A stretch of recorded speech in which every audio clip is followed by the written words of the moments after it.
Welcome to the Farming on Purpose podcast. Today's challenges in agriculture are new, but the grit and determination required to be successful have been handed down for generations. On the Farming on Purpose podcast, we preserve the ag heritage and traditions we built our identity on, while pursuing the American dream of multi-generation farms that innovate for the future. Listen along as we share stories of how farmers and ranchers are building legacies, both in their business and their character, for the sake of those they'll pass the reins to. I'm your host, Lexi Wright, and I'm excited to talk with you about the financial, generational, and production challenges facing producers in the ag industry today.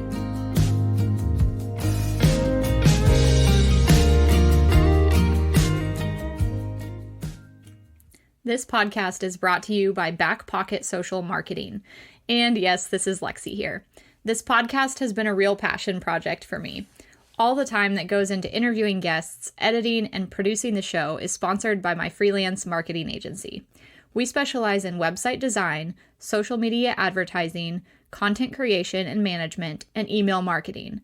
If you like to take a foundational approach to your marketing and figure out exactly what's working for you and what's not, and really focus on efficiency, then you would be a great candidate to work with us. You can reach out and talk with us more at lexi@backpocketsocial.com. We would love to help you solve your marketing challenges. Welcome back to Farming on Purpose. I'm so glad you've rejoined us this week. I am very excited to have Ashley Jackson, or as many people may know her, the Boot Babe, on today to talk about ranching heritage, Western heritage, perspective, and how your personality brings all these things together. So Ashley, do you want to introduce yourself? Tell us what's going on with you lately, and tell us a little bit about your agricultural background. Yeah, thanks, Lexi. I'm so excited to be on here today. I feel like you reach a lot of people who get to hear really unique stories. And so I hope I get to bring a unique one to you today. I'm from Idaho and the southeastern corner. So basically it touches Utah, 1 foot in Idaho, 1 foot in Utah my whole life. I grew up on a horse ranch. We had pack horses and we packed into the mountains and we took people hunting my whole life in northeastern Nevada. And so I was an outfitter's daughter, and I played sports in high school. I got really involved in horses when I was in college, and I wasn't a big advocate of the land and a steward of the land until I realized later, I'm in my 30s now, how unique it is to grow up this way. Mm-hmm. And so I, in my 20s, got really involved in horse riding, became a huge advocate for people to get involved no matter what level you're at. If you've never done it, if you're curious about it, any level. And I started the Boot Babes as a marketing arm to help women get more comfortable understanding cowgirl boots, because not all boots fit the same. And it's really hard to shop for boots. And so as a way to get people interested in the Western community, I started the Boot Babes. And it's grown into this really fun thing, a community of women who love cowgirl boots. So that's where I'm at right now. I'm in Wyoming doing Boot Babe things. I bet you met so many people from all different kinds of backgrounds as an outfitter's daughter and packing into the mountains. Tell us a little bit more about that. Yeah. We went to Alaska when I was in high school. I remember, my dad would trade things, and, I got my braces for a cougar hunt, right? I have great teeth. I mean, the stories of the things he was an entrepreneur, right? He's great. He's in his 60s. My parents are amazing. They live in Idaho. They still have horses. In fact, they're going to sell all their horses soon. And I'm sad. I cried. I'm excited because someone's going to get a great herd of horses. So growing up though, I really got to see that everyone has a unique way to make money. Some people grow up with their dad and mom's a banker, which isn't bad or good. My parents were both entrepreneurs. So my mom did crafts before China made crafts. My dad, he worked for a college, so we had insurance. And then he also was an outfitter. And that was a fascinating way to see that conservation as a child. I just learned about how it works, right? How we have to kill a certain number of predators so that we don't harm the animals that are there. Anyway, it was really interesting. And then later on as an adult, it's really served me to be able to advocate for animals and for for people to get along. Absolutely. That's a funny story about your trading braces for a cougar hunt. That's awesome. Yeah. I think you mentioned that you do the Boot Babes. That's your kind of group, and you talk a lot about education in Western fashion about how to shop for boots. And I am really intrigued by that because it's such a different approach than what we often see people taking to Western industry and kind of like inclusion in that. Do you have any thoughts about there's a lot of conversations about gatekeeping or, just people who should or shouldn't be allowed to wear cowboy hats at certain times. What do you feel about that? It's a huge conversation right now. Okay, so please, can you tell me what gatekeeping is, first of all? Just what's your definition of that? Yeah. To me, I think it's folks saying you don't belong here, or this information or this piece of our life is not for you. Okay. Yeah, sometimes I see, there's a myriad of things going on, right? There's Western fashion influencers. There's women who want to be that. There's people who are riding every single day. There's people who are in the cutting industry. There's cow people. There's so many people, and they all have one thing in common: cowboy boots. I feel like a lot of people have insecurities in the Western industry, and they don't have enough self-reflection to be able to identify that. And so sometimes hurt people can hurt people. There's a lot of traumatic, sad stories in the Western industry, unfortunately. And there's a lot of painful stories. And so as we allow ourselves to figure out what works for ourselves, to kind of wake up in a way to the idea that we are a community. We want to be a bigger community. We want to help people understand how to steward the land and to become stewards of the land. That's where I think the Boot Babes have really shined, because women come in and they feel included immediately. They have a place to sit. They have a place to go. They feel like, oh my gosh, I'm part of a community. And there's this woman who really gives a shit. Like, she cares so much, she doesn't care. She's willing to go above and beyond and say things that make people feel a little uncomfortable sometimes. And that's what the group has really been pushed forward. And the feeling of relief when you find a place to be in the Western industry, it lacks for some people. They never find it. They kind of wander around and say, where do I fit? So I appreciate that you do this podcast, because I feel like it brings the idea that we are really inclusive as a community, and we are good-hearted people who want salt of the earth, right? Come in, sit at my table, eat my food. Let me teach you about how we treat our animals and why we really love our land. Bringing that inclusion and that aspect of community and really focusing on it like you are doing and you're doing with other women in the industry is so important, because you talked about, negative experiences or hurtful, painful experiences that people may have experienced growing up in the Western industry. I feel like it just takes one of those to really shape how you feel about something. And it takes a lot of good things to overcome something like that. So the fact that you are focusing on creating lots of those good experiences is just amazing. You're sweet. I appreciate that. I am really aware that everyone experiences hard things, bad things. Some people have really shitty childhoods, really traumatic daily lives. Some people are going through it right now. If you're listening to this podcast and you're struggling, right, you're not alone. That's where this idea that I believe podcasts are the future. I believe earbuds are the next currency, because you can listen and you can feel better by listening to someone that actually cares if you feel well.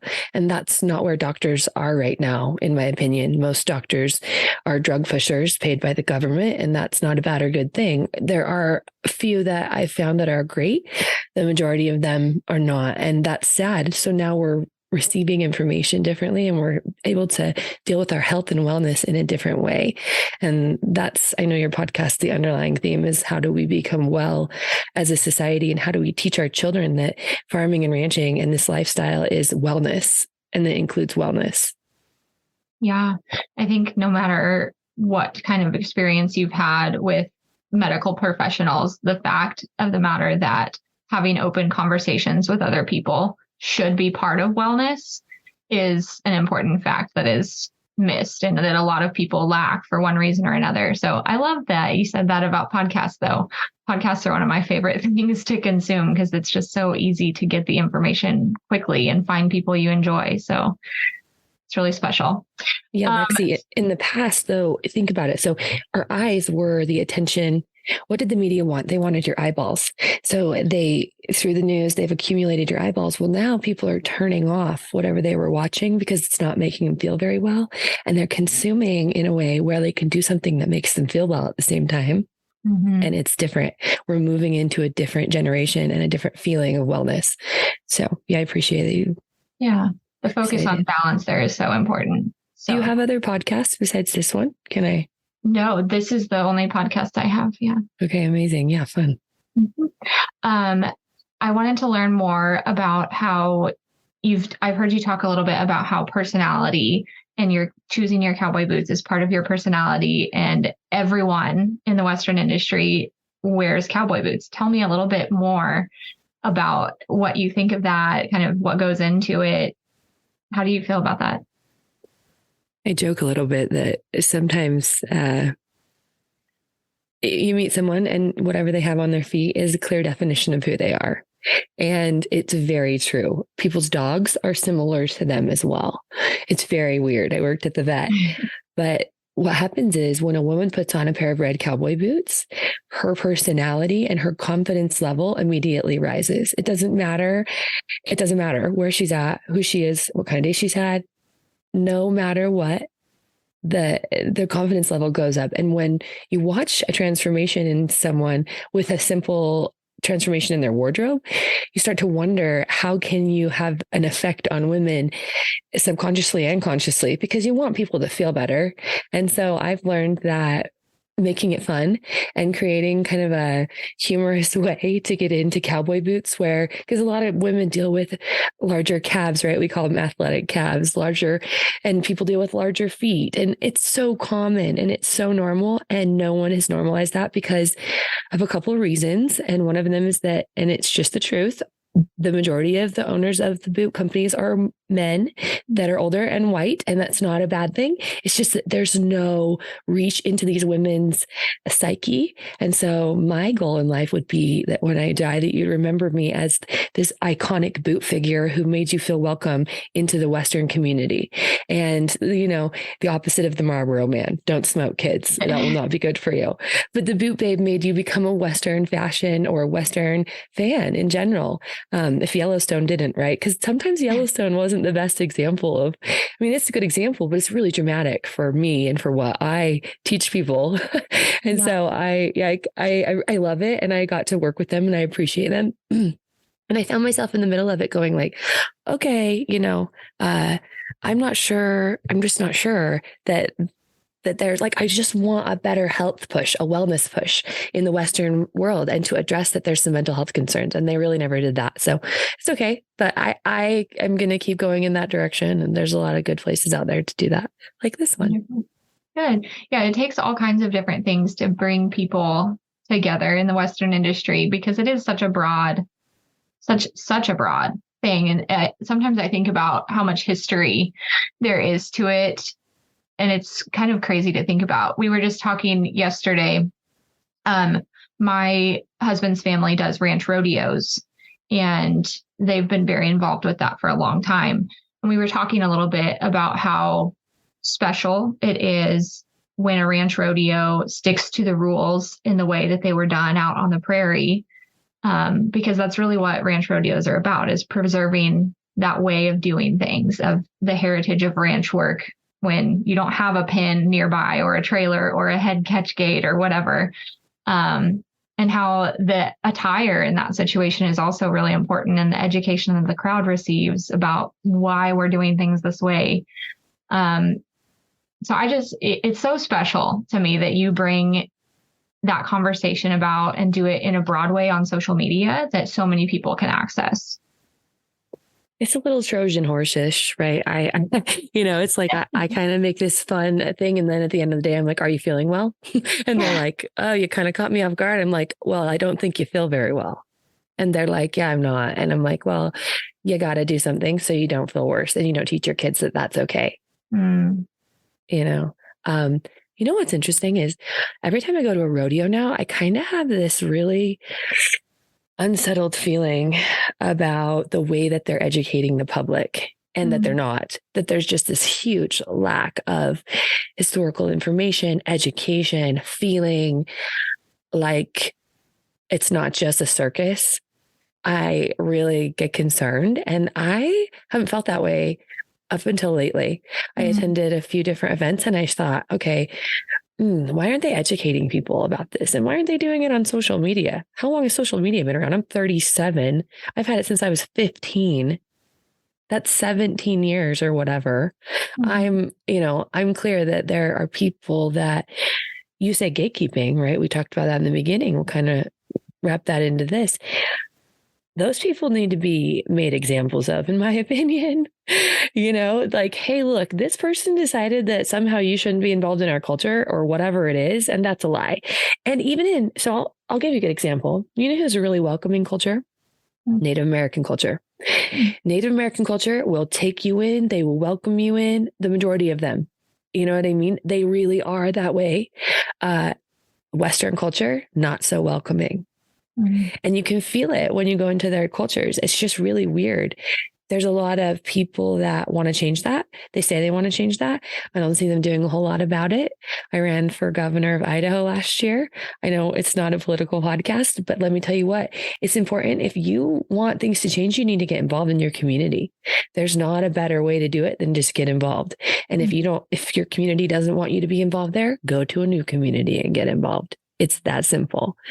And especially in the ranching community, if you're not feeling welcomed, there are welcoming ranching communities out there. And I'm sure you live in one of them, or maybe you don't. I don't know. Where do you live?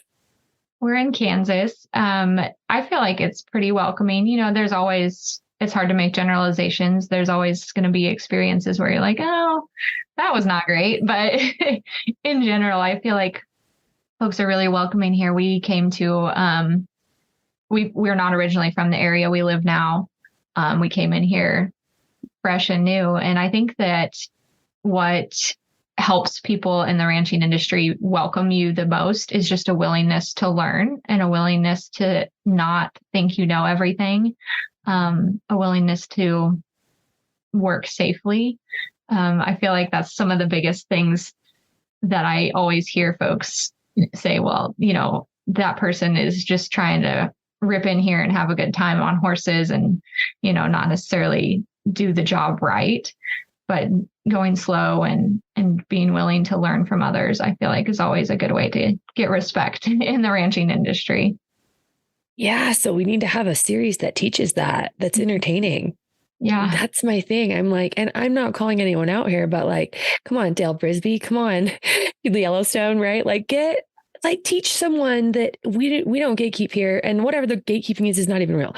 Literally, you should be holding the gate for each other, and you should teach kids that they should hold the gate and understand how hard it is to raise food that creates wellness in your body, because eventually there's some bad stuff going on in our food supply, and that's just the reality of it.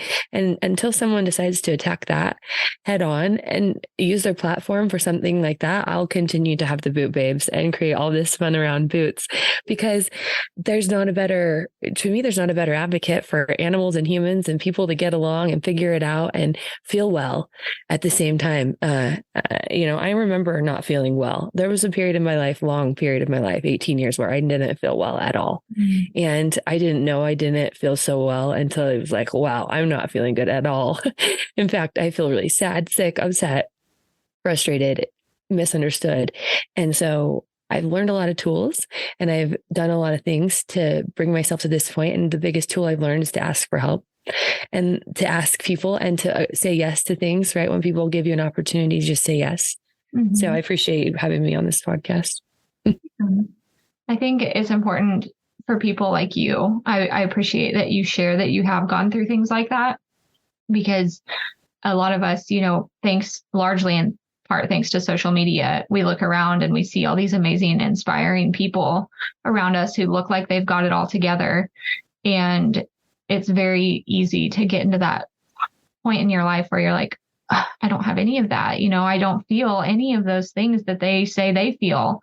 So just to share that we all have those low points and those periods of time where we get separated from our mission a little bit or from our happiness is so important. Just, it's something everybody goes through, and it's okay, but you have to figure out how to work your way out of it too. Yeah, you have to have the willingness to be determined and to persevere. And these are character traits that are taught specifically in the Western industry, in the Western world. Mm-hmm. And those are the character traits that I'd like to see these people try and pass on, right? And like fortitude. What is it like to endure hard things, to be able to do hard things over and over and over and over again until you get the result you want? That's what these people are doing to get where they're going. But why aren't they talking about that? Right. That's not a secret. Yeah. Instead of all the focus being on the entertainment part, the part that looks really cool. Yeah. I love that word, fortitude. That's a really good word. Yeah. Fortitude is my favorite word this year so far. I'm in Wyoming and I feel like these people have fortitude. Yeah, especially through the winter. My goodness. The animals have fortitude. And I'm like, well, okay, yeah, I need to learn some fortitude in some areas of my life where I'm like, oh, this is hard. No, that's not hard.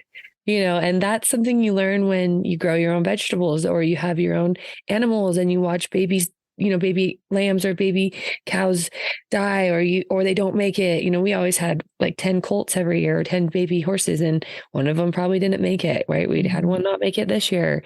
We have a horse die sometimes.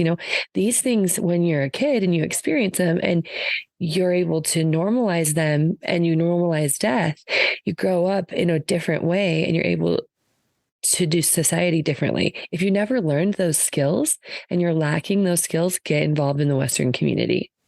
That is what I suggest on every level, right? Come right in, bang down my door, send an email to thebootbabes@gmail.com and say, I need to figure out how to wear cowgirl boots because I saw this podcast and I've been a farm girl my whole life and I've never even worn a cowboy boot. I only wear muck boots, and that's totally great.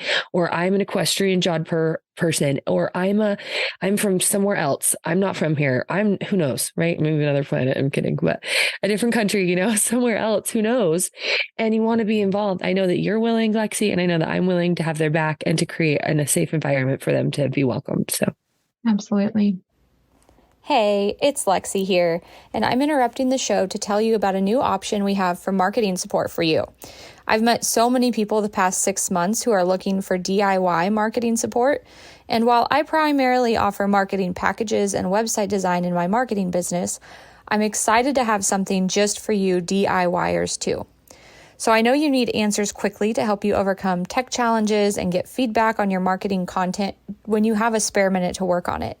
And you want to keep growing and learning how to make your marketing work in a way that makes sense for you. Here's what I've got for you. First, you can sign up for a free marketing toolkit, which includes social media post templates, email marketing outlines, video ideas, and a content planner and tracker. And to get tutorials and answers to those pressing questions, sign up for our weekly marketing tutorials for just $10 a month, where we tackle your most frustrating challenges together.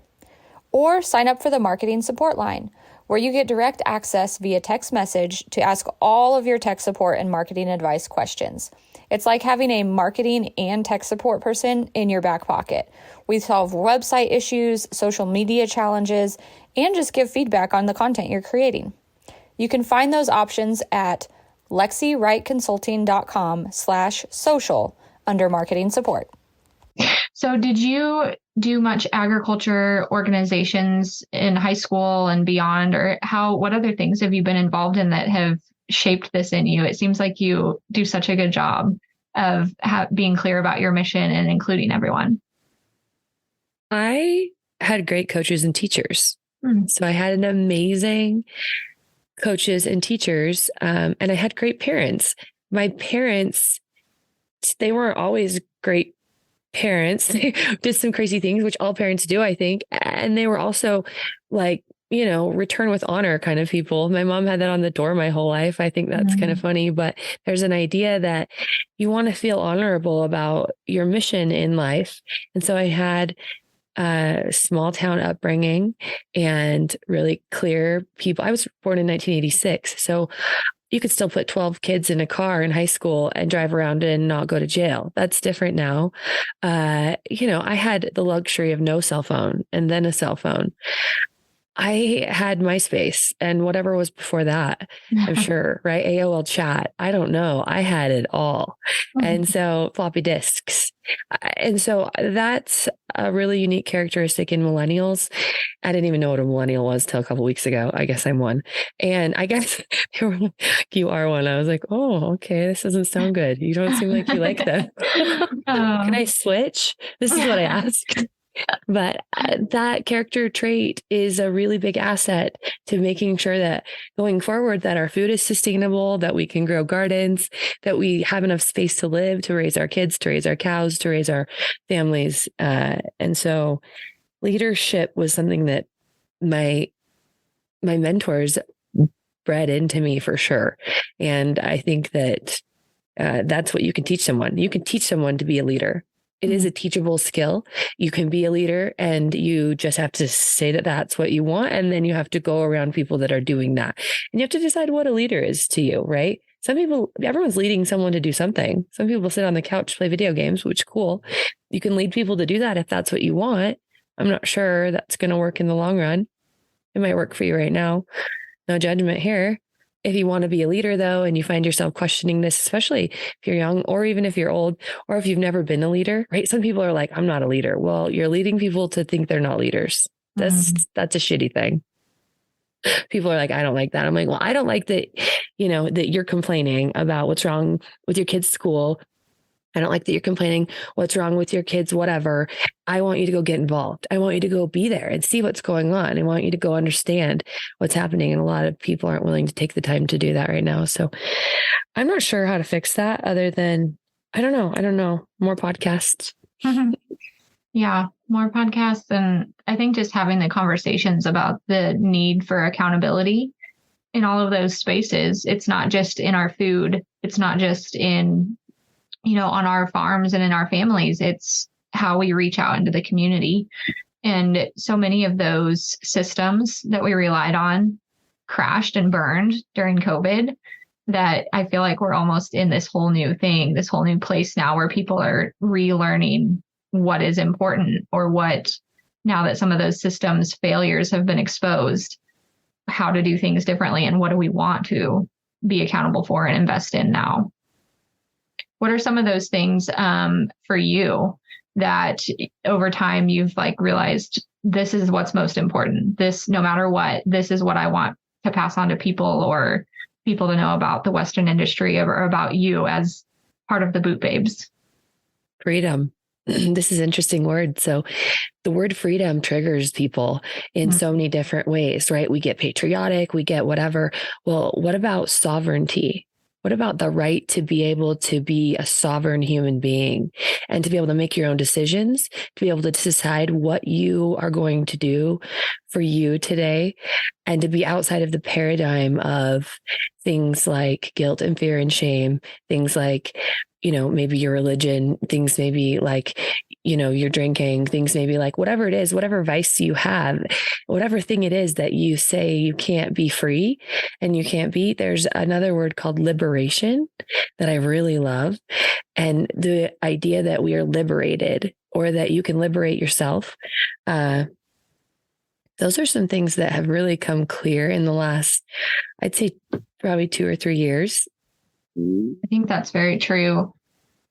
Just an opening of the mind of, what really do we accept as this is how it is, and what is the things that this is how it is, but I want it to be different. So we're going to make some choices differently now, type of things. The freedom to do that and the agency to do that are so important. And I love talking, I love that you've brought up several times that how much our food plays into that, whether it's planting vegetables or growing our own meat or being associated with folks who are doing that is so important, because I think a lot of those decisions have been taken away from us, whether we know it or not, or whether we feel it or not, just by the lack of liberation there.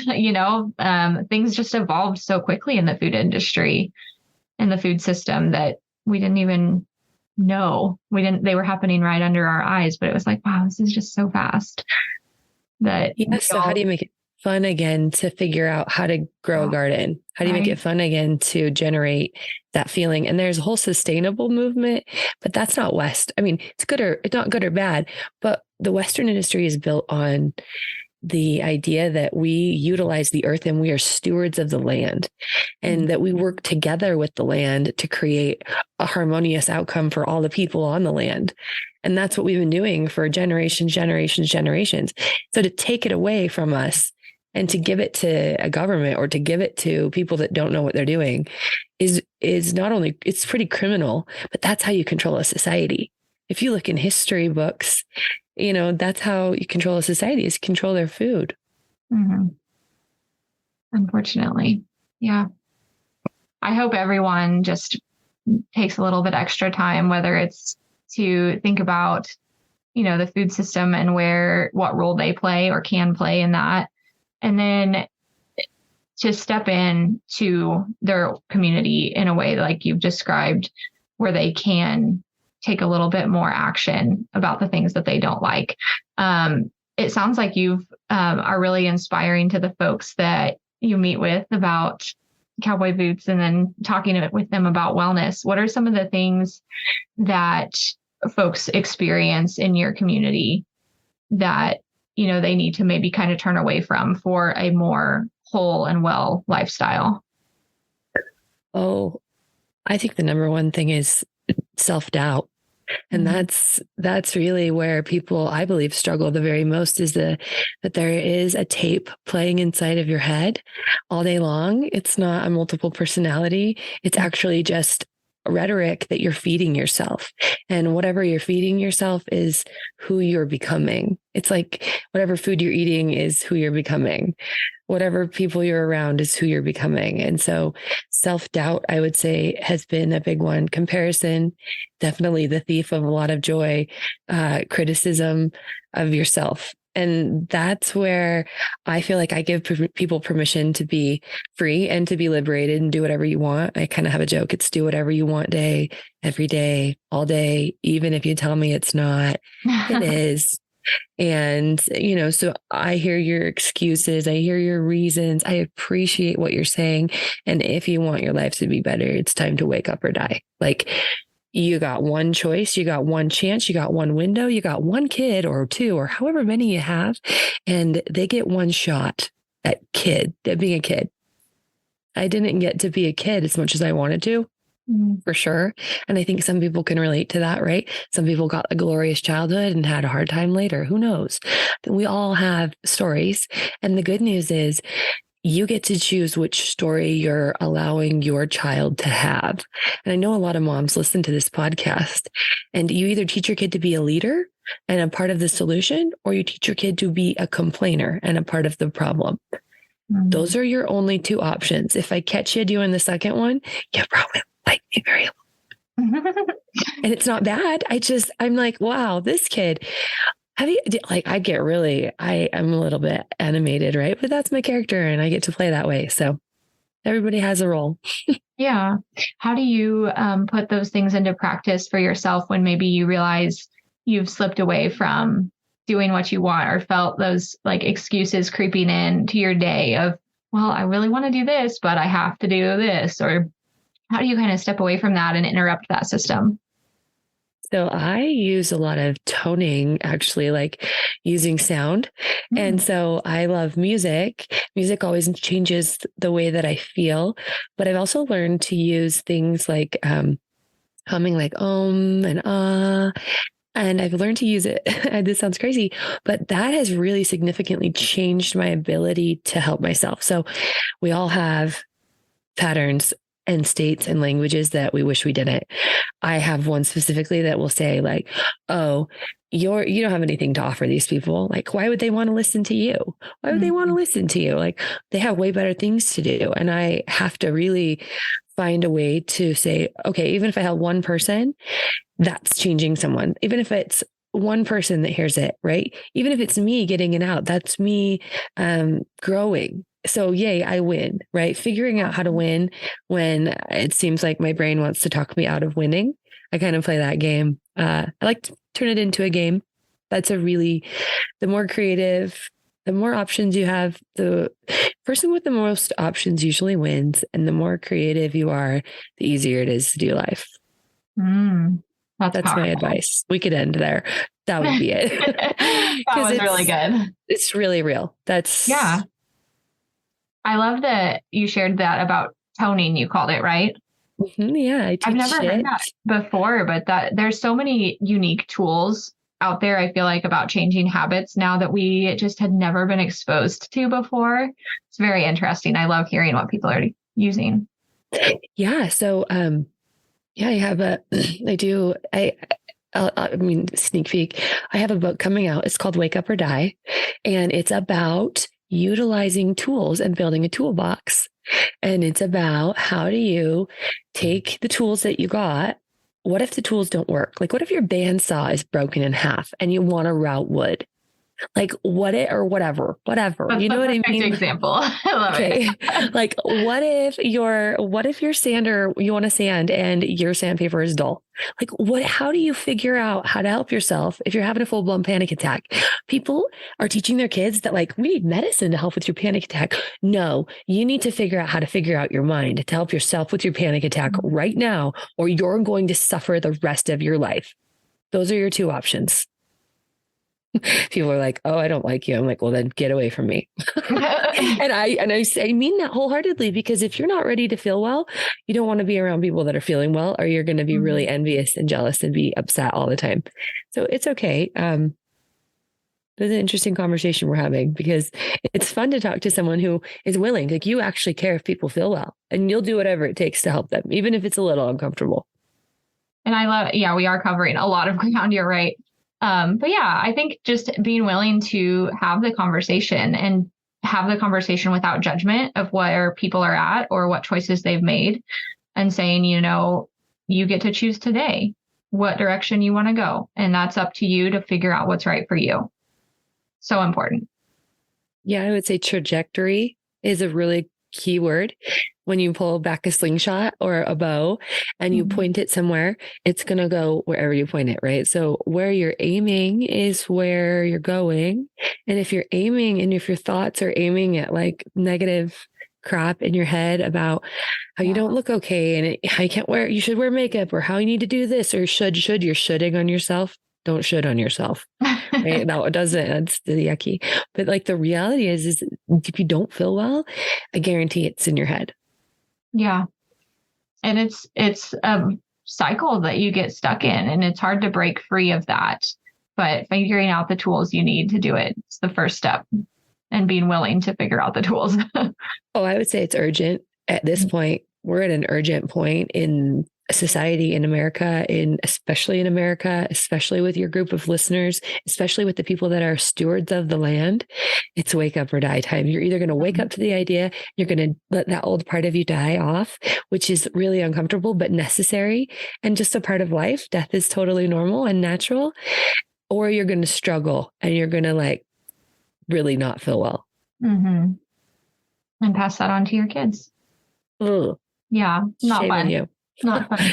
But yeah, it's very true. The agriculture industry in its entirety is small. And then we start breaking it down into certain disciplines of farmers, of ranchers, of, people that are doing food preservation skills. And it's even smaller. It's like, wow, your impact it really is large in ag. It doesn't matter what you do. Your impact is huge just because we are such a small group. Yeah. So you're doing good. Like, really, this is amazing, because who gives someone a platform to be able to share, right? No, I've tried to work with radio. I've tried to work with everybody and their dog. And let me tell you what, I've had to start my own podcasts because I'm not willing to be unheard. I'm willing to have a voice in this matter, and it matters. It matters so much. So Lexi, I love that. How many podcasts did you say you've done? 25. Oh yeah. See, amazing. Good job. Well, I want to thank you so much, Ashley, for being here today and sharing your perspective. And it's just really enjoyable to hear somebody that cares about the things that you care about talk about kind of like how you got to where you are and the things that you're teaching other people to do that want to be successful as well and want to feel successful and empowered and confident. So thank you so much for sharing. I want to make sure everyone who was impacted by your words today knows where to find you and find out more about what you do. So please tell us all about that. Yeah, so you can find me at The Boot Babe on social media. We have a TikTok. I know it's The Boot Babes, and that one's fun. The Wake Up or Die podcast is it's really in depth about what we've been talking about, and it's in a different direction. And I'm open. I love your podcast. So I have a few people that I would love for you to talk to too, including some canning people and some quilt specialists, some people that are doing some cool stuff. So you can find me there though, thebootbabes.com. That's a good place. Perfect. And we'll anxiously await to hear about your upcoming book. Thanks for the sneak peek there. And check out Ashley's podcast if you're interested in learning more about that. So thank you so much, Ashley. I appreciate you being on today. Yeah, thanks, Lexi.